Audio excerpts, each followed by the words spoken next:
understand subject-verb agreement, we first have to understand the parts of a sentence. In this simple sentence, Regan hit Bryson, two things are going on. One, Regan is doing some hitting. And two, Bryson is being hit. The noun that is doing the action or doing the verb, that is the subject. In this case, that's Regan. The noun receiving the action, in this case Bryson, that is the object.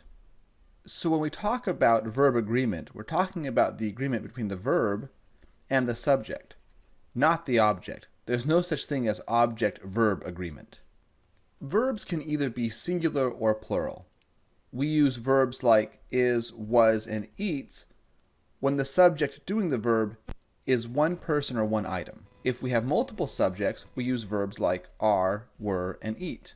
It's a little counterintuitive, but as a rule, singular verbs end in an S, such as in eats, sleeps, and runs. Plural verbs usually do not end in an S. You can memorize a list of singular and plural verbs, but most of the time, if you've grown up in an English-speaking country, you can simply tell by the way it sounds to your ear by using the pronouns he and they. For example, if you say he stretches, that should sound good to your ear. But if you say he stretch, that sounds very awkward. Likewise, they build should sound decent, whereas they builds with an S, that should just sound funny to you. But if I said he builds or they stretch, those sentences sound fine.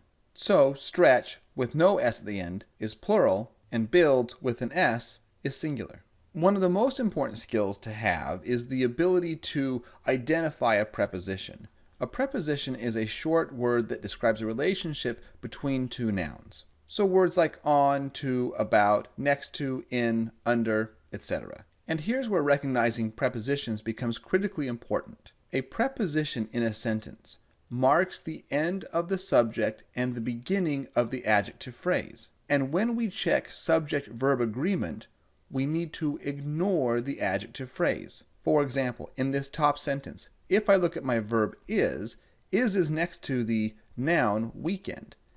And if I say weekend is versus weekend are sounds very funny. Weekend is sounds much better. But prior to weekend, I have this preposition for. So weekend is part of the phrase for the weekend. That means for the weekend is actually an adjective describing my plans. So when I checked subject-verb agreement, I should ignore my yellow adjective phrase, and I simply read my plans is not finalized. Now when you say my plans is, that should sound very awkward. Plans is plural, so we need to use the verb are. So the real root sentence is my plans are not finalized. And the for the weekend is simply an adjective phrase that we ignore when we check the agreement between my subject, which is plans, and my verb, which is are. So this example might seem a bit obvious, but trust me, your exam is very good at masking what is the subject and the verb. Such as in this case. In the middle of the sentence we have this phrase, retail sales have raised hopes. And for most people, if you read this sentence, it sounds fine. But you have to go back and identify the first preposition. In this case, we have in. Again, in marks the beginning of my adjective phrase. So in retail sales is actually just describing a surge. And so the root sentence is a surge have raised hopes. And hopefully that sounds awkward to your ear. It should be a surge has raised hopes.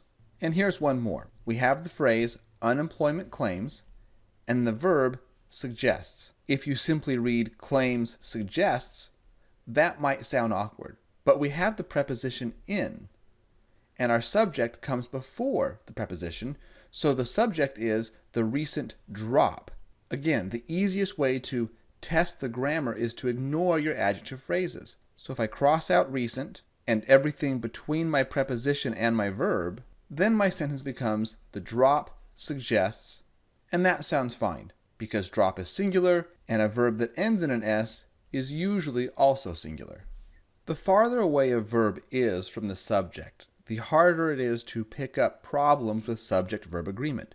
Take a minute and pause the video and see if you can figure out what is doing the protecting in this sentence. It's not the nets, It's not the devices. It's not even the laws. It's actually the compliance, which is singular. After compliance, we have our first preposition, with. So everything between with and the verb are protecting. This yellow region, that's one big, giant adjective phrase describing my compliance. So if I ignore the yellow region and I read, their compliance are protecting, that should sound incredibly awkward to your ears. And that's because compliance is singular and are is plural. So the sentence should read, their compliance, blah, blah, blah, is protecting.